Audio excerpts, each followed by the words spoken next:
hahanapan ko din muna siya ng butas.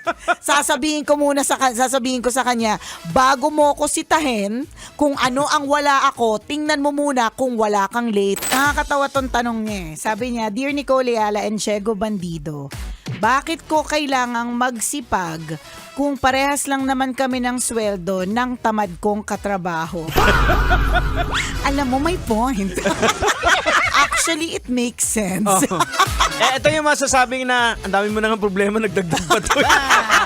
Actually, to begin with, kung meron kayong system, hindi din, kahit na kapag ka ang katrabaho mo ay tamad, laging late, laging hindi marunong umintindi ng mga sistema, magiging iba pa rin ang sweldo ninyong dalawa.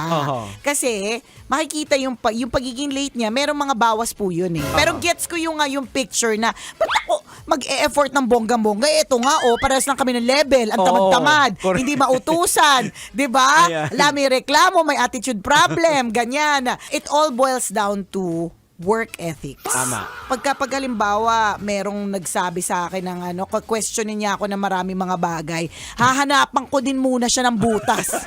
Sasabihin ko sa kanya, bago mo ko sitahin, kung ano ang wala ako, tingnan mo muna kung wala kang late. Pare-parehas lang tayo na kunyari ng posisyon, ganyan.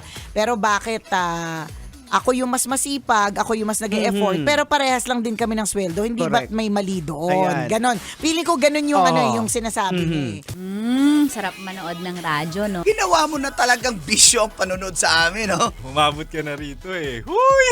Kaya kung gusto mong tuloy-tuloy pa ang tawanan, Iyakan at kiligan, aba, I-like mo na ang video na ito. At mag-comment ka na rin, kabisyo, I-hit mo na rin ang notification bell. para updated ka sa mga kaganapan namin dito sa Love Radio. kailangan pa bang i-memorize yan?